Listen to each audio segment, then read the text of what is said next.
আপা নাকি ফিরে আসবে, রাজপথ কাঁপবে, বাংলাদেশ হাসবে, আর আমরা সব গর্তে চলে যাব। মানে তারা পৃথিবীর কোন জায়গায় বাস করছে, তারা নাকি ফিরে আসবে।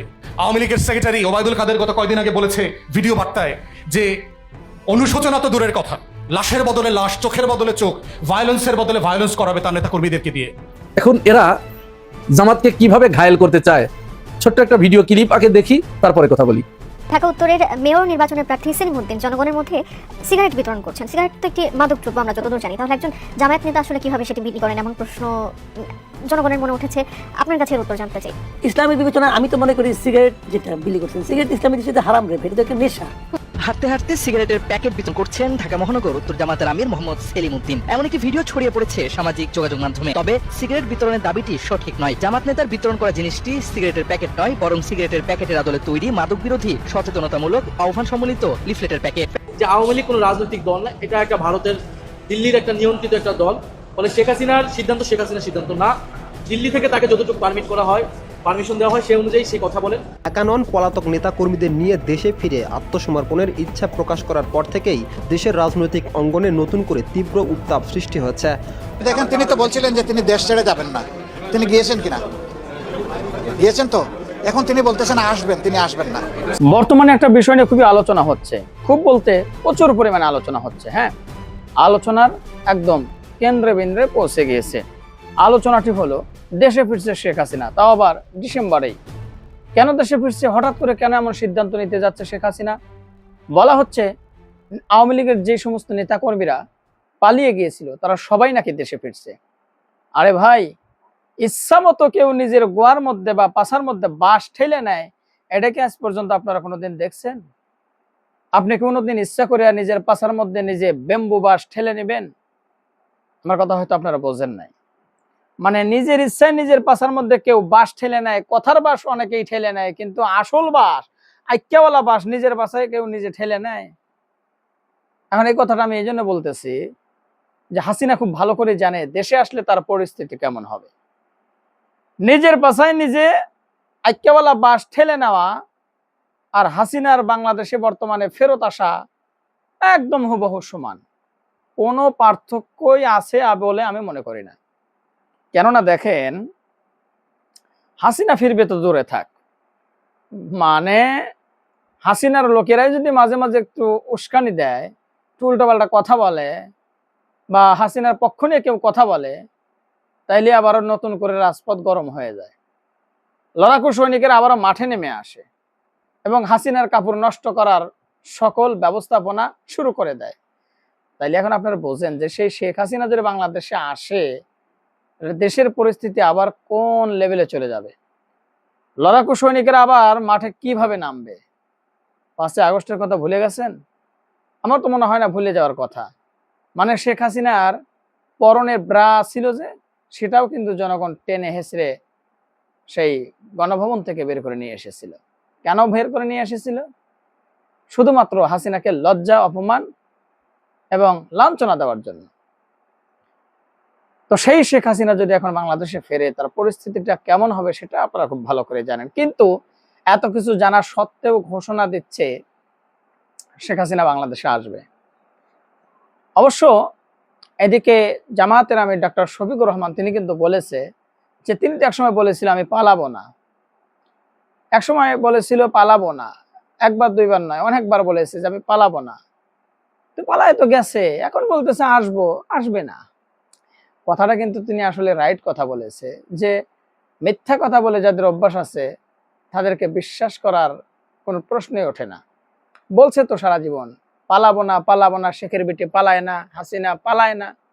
ও ভাই, লেজ গুটিয়ে তো পালায় গেছে, এখন আর বলতেছে আসবো আসবো। এগুলো কিছুই না ভাই। আসল উদ্দেশ্য কি তাদের জানেন? আসল উদ্দেশ্য হলো বাংলাদেশে যে সমস্ত আওয়ামী লীগরা রয়েছে তাদের বুকে একটু সাহস তৈরি করা।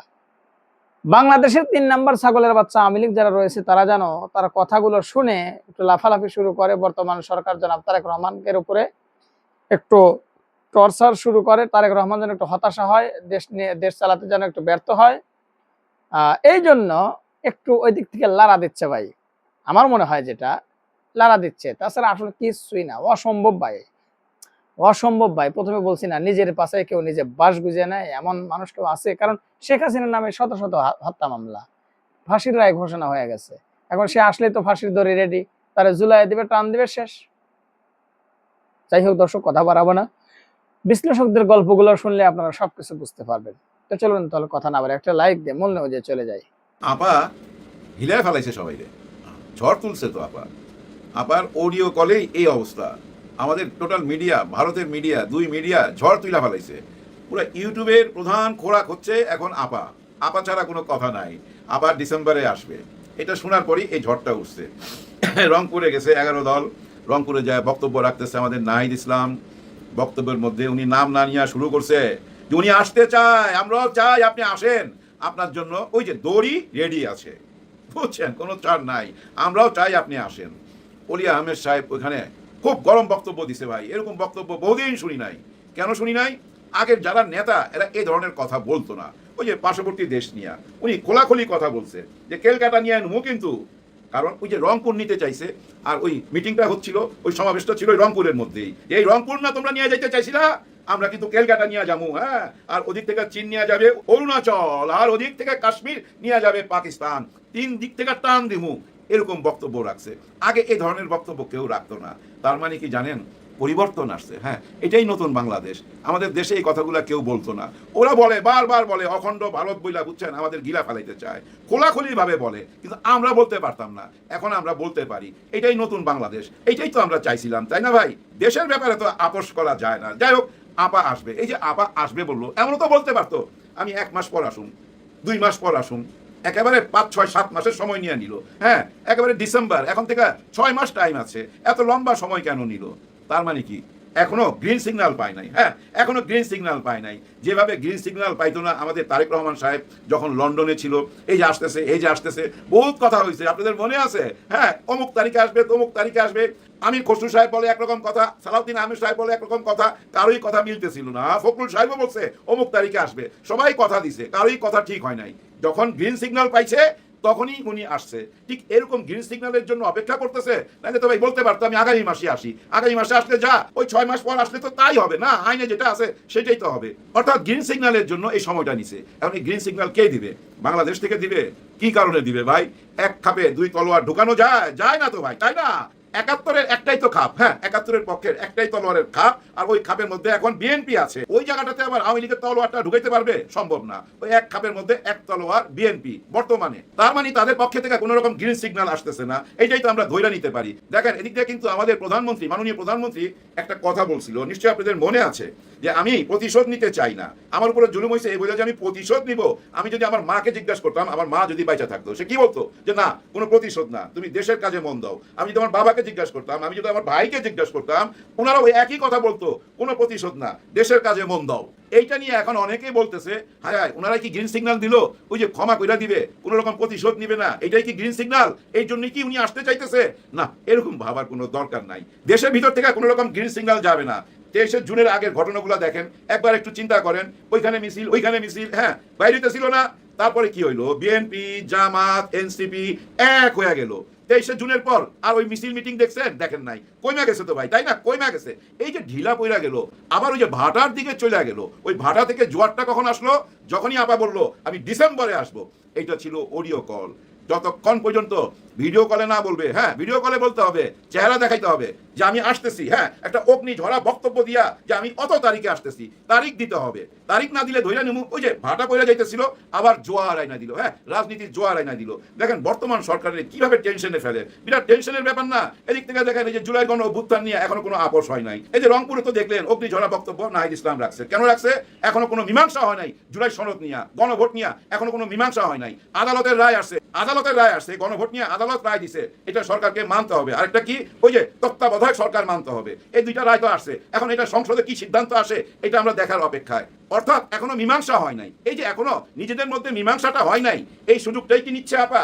আপা কি দেখতে চাইতেছে, আচ্ছা দেখি তো ওরা ওই সংস্কার করে কিনা, গণভোটের কোনো মীমাংসায় আসে কিনা, এটা দেখার অপেক্ষায়। নাহলে তো বলতেই পারতো আমি পরশুদিন আসতেছি বা 2 মাস পর আসতেছি। ডিসেম্বরে কেন চলে গেল?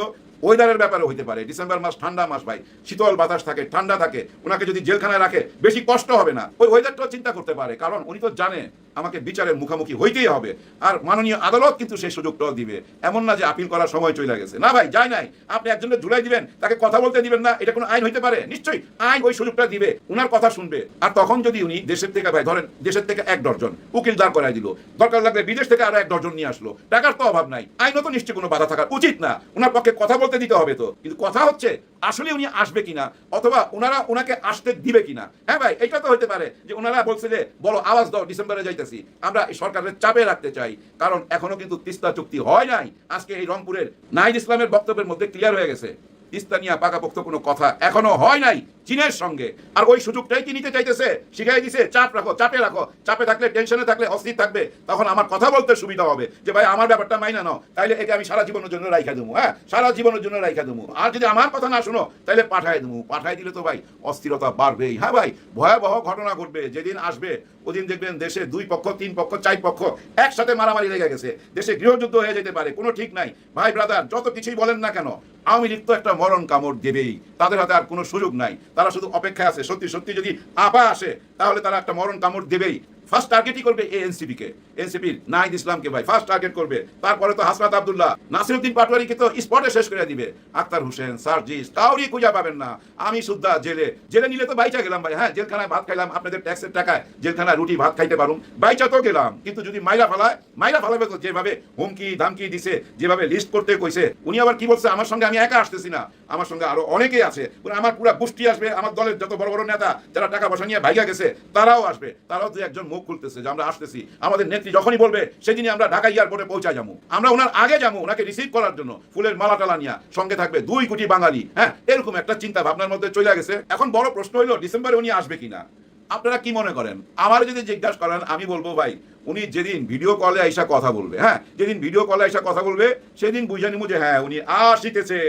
এর আগে আমি বিশ্বাস করুম না ভাই। রয়টারের সাক্ষাৎকার দেখ আর বিবিসিতে সাক্ষাৎকার দেখ, যেখানে ইচ্ছা সেখানে সাক্ষাৎকার দেখ, উনার ভয়েস আর বিশ্বাস করতে চাই না। গত 24 মাস উনার ভয়েস তো শুনতে শুনতে পাগল হয়ে গেছি, অস্থির হয়ে গেছি। আর আপনি যদি আসতে চান আগামী 6 মাসের মধ্যে আপনি ভাষা চেঞ্জ করেন, কথা বদলান, ওই হিংসাত্মক কথাবার্তা, প্রতিশোধের কথাবার্তা, ওই প্রতিহিংসার রাজনীতি বাদ দিয়া ভুল ভ্রান্তির শিকার যান, তাহলেই তো আপনার দলের লোকের ভিতরে ওই সাহসটা আসবে, তারা বিশ্বাস করবে যে হ্যাঁ আপনি আসতেছেন। আর 6 মাসের মধ্যেই বোঝা যাবে আপনি আসবেন কিনা।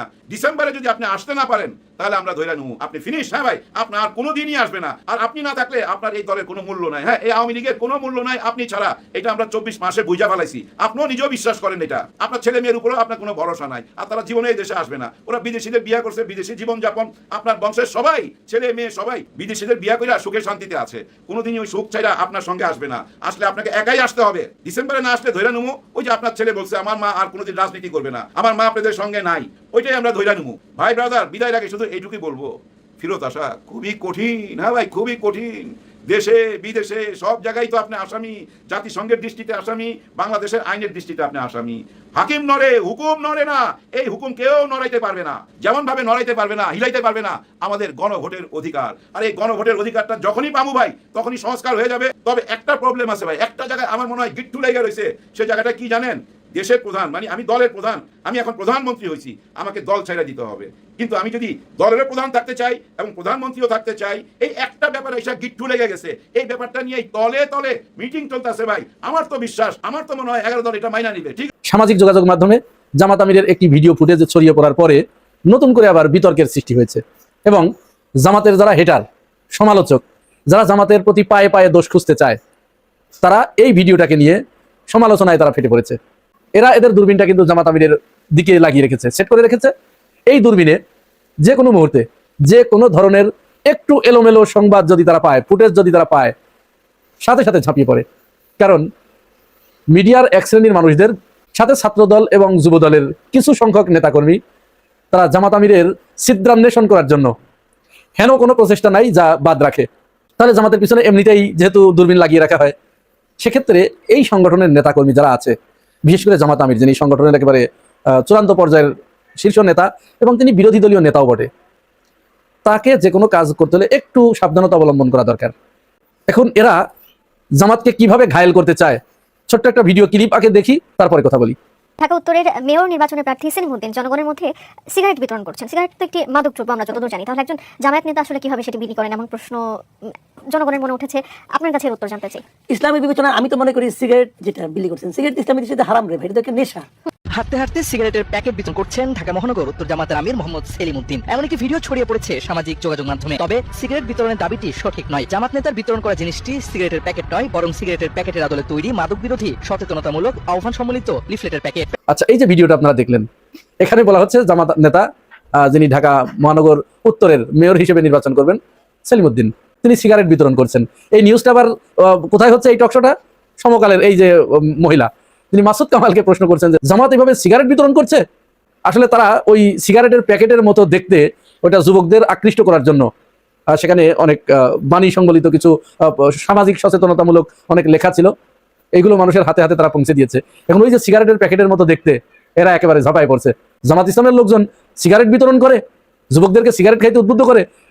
এটা শুধু সাধারণ মানুষের মুখে নয়, সরাসরি চলে গেছে টিভি সেন্টারে, একেবারে টিভির যেখানে টকশোর সেটে যেখানে আলোচনা হয় সেই জায়গায় চলে গেছে।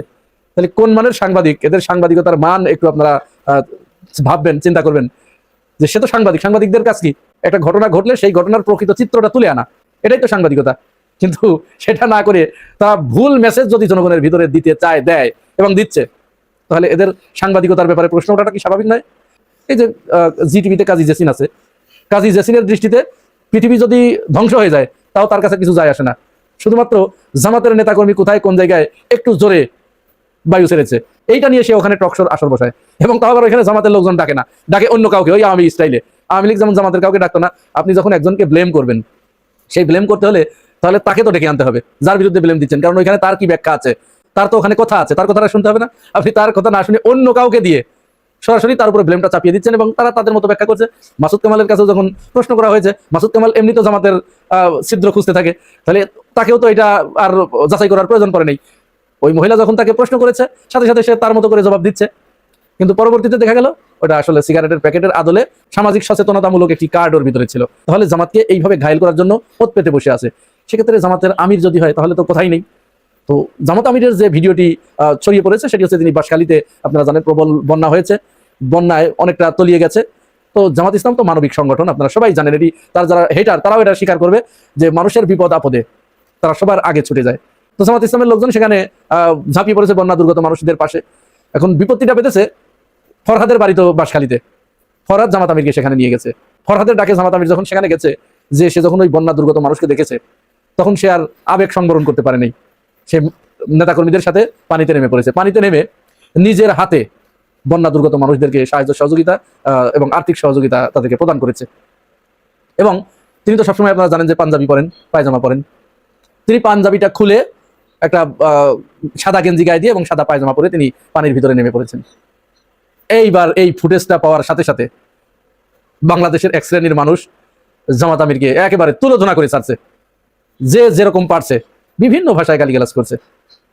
হ্যাঁ, তাদের গালিগালাজ করাটা খুবই স্বাভাবিক, তারা সমালোচনাও করতে পারে, কারণ তারা জীবনে কোনোদিন মানুষের নিজের হাতে একটি টাকা কখনো দিয়েছে কিনা এটা সন্দেহ। এমনকি তাদের বংশে, তাদের পরিবারের কেউ কোনোদিন কোনো ফকিরকে 1 পয়সা ভিক্ষা দিয়েছে কিনা এই ব্যাপারেও সন্দেহ আছে। কারণ আপনি যখন নিজের হাতে কাউকে কিছু দান করেন, আপনার ভিতরে যদি ওই মনুষ্যত্ব থাকে, তাহলে এইটার তৃপ্তি আলাদা, এইটার একটা আলাদা মজা, আলাদা একটা ইন্টারেস্ট আছে ভিতরে। এটা একটা নেশার মতো। আপনি যারা মানুষকে খাওয়ায়, যারা মানুষকে দান করে, যাদের অন্তরটা, যাদের হৃদয়টা একেবারে কোমল, ফুলের মতো কোমল, নরম, এই মানুষগুলো অপরের দুঃখ দেখলে যাদের ভিতরটার সাথে সাথে চৌচির করে হয়ে যায়, পেটে চৌচির হয়ে যায়, যারা নিজেদেরকে স্থির রাখতে পারে না, তারা ঝাঁপিয়ে পড়ে। এবং এই ঝাঁপিয়ে পড়ে নিজের হাতে যে কিছু করতে পারাটা অপরের জন্য, এটাকে তারা বিরাট এনজয় করে এবং এইটাকে তারা জীবনের সবচেয়ে বড় সফলতা মনে করে। এখন যারা সমালোচনা করছেন, আপনাদের তো আসলে জীবনে কোনো এই ধরনের রেকর্ড নাই। যার কারণে জামাত আমির পাঞ্জাবি গায়ে দিয়ে কেন নামলো না, সে কেন একটা গেঞ্জি গায়ে দিয়ে নেমে পড়লো, সে একজন বিরোধী দলীয় নেতা, এইটুকু বললে ঠিক ছিল। এতটুকু বলার অধিকার সবার আছে। এবং আমিও বলছি যে জামাত আমির তিনি যে পজিশনে আছেন, তার পজিশন থেকে একেবারে ওইভাবে জামা কাপড় খুলে, তার ড্রেস যেটা সেটা খুলে তিনি পানিতে নেমে পড়বেন, এতটুকু না করলেও চলে। তিনি ডাঙায় থেকে তার নেতাকর্মীদের নির্দেশ দিলেই ওটা একেবারে 100-র ভিতর 100 পালন হবে, ওখানে বিন্দুমাত্র কমতি থাকবে না। সুতরাং তার না নামলেও চলতো, যেহেতু তিনি বিরোধী দলীয় নেতা, তিনি তার একটু নিরাপত্তার ব্যাপারও আছে, কারণ তার তো শত্রুর অভাব নাই। আর এই সমস্ত জায়গায় একটু দৃষ্টিকটু কোনটা, সেই ব্যাপারেও একটু খেয়াল রাখা দরকার, যেন কোনো কাজ বেশি অতিরিক্ত আবেগ দেখাতে গিয়ে ক্যামেরার সামনে যেন দৃষ্টিকটুতে পরিণত না হয়। এটা একটু তার আশেপাশে যারা থাকে তারা একটু তাকে বলে দিলে, বা যারা পিএস আছে তারা বলে দিলেই চলে। তারপরেও এই সমস্ত মানুষদের আসলে থামানো যায় না। আপনি কি করে থামাবেন? সে তো আসলে দুনিয়ার যশ খ্যাতি এটা চায় না। এই জামাতের যে আমির ডক্টর শফিকুর রহমান, আমরা তাকে যতটুকু দেখছি, বিশেষ করে এই নির্বাচনের কিছুদিন আগ থেকে, তার যে অ্যাটিটিউড, তার যে মানবিকতা, তার যে মনুষ্যত্ব আমরা যেটার প্রমাণ পাচ্ছি, তিনি আসলে দুনিয়ার যশ খ্যাতির চিন্তা তার মাথার ভিতরে নাই। আমাদের কাছে তার কাজকর্মে এটা মনে হয়েছে যে তিনি মানুষের পাশে গিয়ে দাঁড়াতে পারলে, একজন মানুষকে উপকার করতে পারলে, একজন মানুষের সেবা করতে পারলে, এইটাকে তিনি তার জীবনের সবচেয়ে বড় সফলতা মনে করেন। সুতরাং এই মানুষ তার কে সমালোচনা করছে বা কে তার পিছন থেকে ছিদ্রান্বেষণ করছে, এইদিকে তাদের ভ্রুক্ষেপ থাকে না। তো যাই হোক, তাহলে এই যে যারা সমালোচনা করছেন, আপনারা এতটুকু বললে যে তিনি গায়ে জামা দেন নাই, পাঞ্জাবি খুলে একটা গেঞ্জি গায়ে দিয়ে তার মতো একজন মানুষ পানিতে নেমে পড়েছে, এটা দৃষ্টিকটু, এই পর্যন্ত বললে ঠিক ছিল। কিন্তু আরো এক ধাপ এগিয়ে গিয়ে আপনারা এবার তার কোথায় কি দেখা যাচ্ছে, তার পায়জামা ভিজে গেছে সাদা, ইত্যাদি ইত্যাদি, এই নোংরা জাতীয় কথাবার্তা যারা আপনারা বলেন, এদের আসলে পরিবারটাও ওই নোংরা জায়গা থেকেই উঠে এসেছে। পুরো জাতির দৃষ্টি এখন আমিরে জামাত, বাংলাদেশ জামাত ইসলামীর আমির ডাক্তার শফিকুর রহমানের দিকে। দর্শক, ডাক্তার শফিকুর রহমান বাংলাদেশে এক বিরল ইতিহাস সৃষ্টি করেছেন। তিনি চট্টগ্রামে গিয়েছেন বন্যার্তদের পাশে দাঁড়াতে। এই বিষয়টা এতটাই গুরুত্বপূর্ণ এবং জামাত বিরোধীদের মধ্যে এতটাই উত্তেজনা সৃষ্টি করেছে, আমি প্রথমেই বলবো যে জামাত শিবিরের এমন কোনো লোক থাকবে না যারা আমিরে জামাতের এই চট্টগ্রামে যাওয়া এবং জামা খুলে জাস্ট গেঞ্জি গায়ে দিয়ে শুধু পাজামা পরে পানির মধ্যে নামার এই দৃশ্য ফেসবুকে, সোশ্যাল মিডিয়ায় শেয়ার করবেন না, এমন কোনো লোক থাকবে না। বাংলাদেশের প্রত্যেকটা মানুষের কাছে পৌঁছে দিন, অলরেডি পৌঁছেছে, তারপরে যারা বাকি আছেন নিজেরা শেয়ার করবেন, না পারলে আমাদের ভিডিও শেয়ার করে ছড়িয়ে দেওয়ার চেষ্টা করবেন। দর্শক, ডাক্তার শফিকুর রহমান এরকম বন্যার্তদের মাঝে ত্রাণ নিয়ে আগেও গিয়েছেন, তিনি পানির মধ্যে নেমেছেন, তিনি বস্তা কাঁধে নিয়েছেন। এটা তার কাছে একটা চিরচারিত বিষয়। যেখানেই বাংলাদেশের যে কোনো প্রান্তে বন্যা হোক না কেন, ডাক্তার শফিকুর রহমান সেখানে যাবেনই এবং তিনি গিয়েছেন। কিন্তু এবারের বিষয়টা সম্পূর্ণ ভিন্ন। ডাক্তার শফিকুর রহমান, তিনি ব্যক্তি ডাক্তার শফিকুর রহমান বাংলাদেশের জাতীয় সংসদের প্রধান বিরোধী দলীয় নেতা এবং রাষ্ট্রের ওয়ারেন্ট অফ প্রেসিডেন্স অনুযায়ী পঞ্চম গুরুত্বপূর্ণ ব্যক্তি। এভাবে জনগণের সেবায় সশরীরে নিজে তার জামা খুলে হাঁটু পানিতে, কোমর সমান পানিতে নেমে গিয়েছেন, এটা বিরল, এটা কখনো ঘটেনি। বাংলাদেশের বিরোধী দলীয় নেতা খালেদা জিয়া ছিলেন, শেখ হাসিনা ছিলেন, জিএম কাদের, রওশন এরশাদ, আসম আব্দুর রব, এরকম অনেকেই ছিলেন, কিন্তু কেউ কোনোদিন এত বড় পদে থেকে এভাবে মানব সেবায় নিজেকে নিয়োজিত করেনি। ডাক্তার শফিকুর রহমান যে আসলে ব্যতিক্রমী তার প্রমাণ এটা।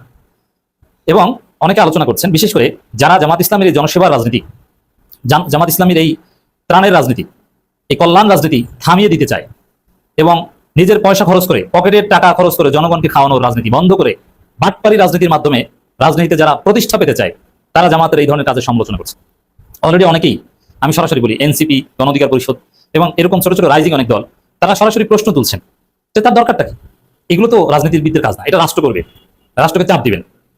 এবং তিনি নিজে হাঁটতে পারেন না ঠিক মতো, তিনি নিজে সেখানে যাচ্ছেন, গেছেন, এবং লোক দেখানো একটা শো অফ, এটা কোনো প্রয়োজন নেই, রাজনীতি ছেড়ে দেন। এই কথা যারা বলে তারা মূলত নিজের পয়সা খরচ করে রাজনীতি করবেন এটা সমর্থন করে না, বরং পয়সা অর্জন করবেন রাজনীতি করে এবং বাটপারি করে রাজনীতির প্রতিষ্ঠা পাবেন। এখানে একটা কথা বলে নিই যে 2 বছর আগে ত্রাণের টাকা কিভাবে কারা মেরে দিয়েছিল আমরা দেখেছি। এবং একটা বিষয় স্পষ্ট যে বাংলাদেশে কোনো বড় সংকটকালীন মুহূর্তে যেখানে রাষ্ট্রের সক্ষমতা সীমাবদ্ধ, সেখানে জনগণের সেবায় যদি কেউ দান খয়রাত করতে চান, জামাত শিবির ছাড়া অন্য কেউ বিশ্বাসযোগ্য নয়।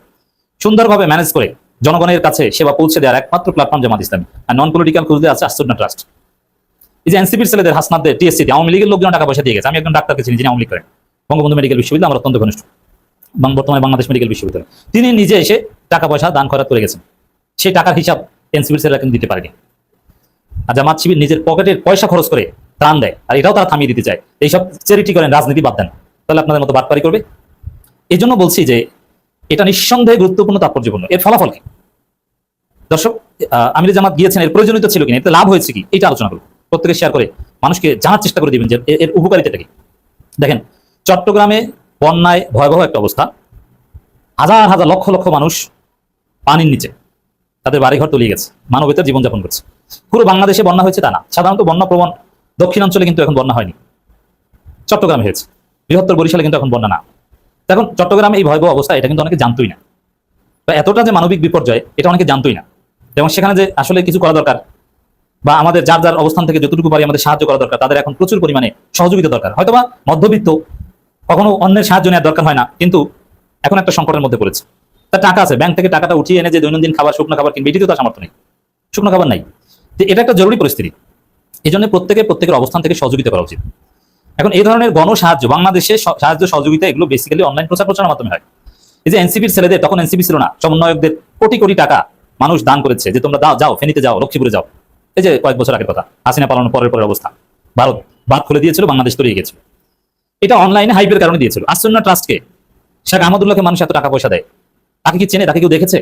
মূলত অনলাইনে চিনে দেয়। এই জন্য অনলাইন হাইপ তৈরি করাটা জরুরি। এই জন্য অতীতে আমরা দেখেছি সেলিব্রিটিরা সেখানে কেন চলে যায়।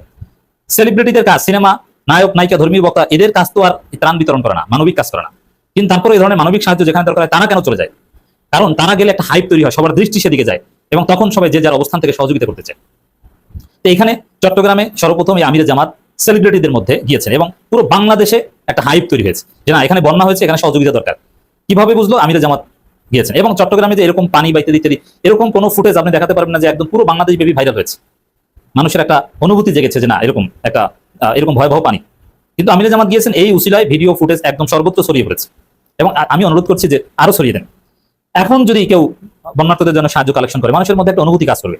দর্শক, আশা করি পুরো ভিডিওটি আপনারা দেখেছেন। এবার অবশ্যই আপনাদের মূল্যবান মতামত জানিয়ে দিন, পারলে ভিডিওটি শেয়ার করে সবাই দেখার সুযোগ করে দিন। আর আমাদের এই চ্যানেলে নতুন হলে সাবস্ক্রাইব করুন, যারা ইতিমধ্যে সাবস্ক্রাইব করেছে সবাইকে ধন্যবাদ জানিয়ে আজকের মতো এখানে বিদায় নিচ্ছি। দেখা হচ্ছে নতুন করে ভিডিওতে। সে পর্যন্ত সবাই ভালো থাকবেন, সুস্থ থাকবেন। আল্লাহ হাফেজ।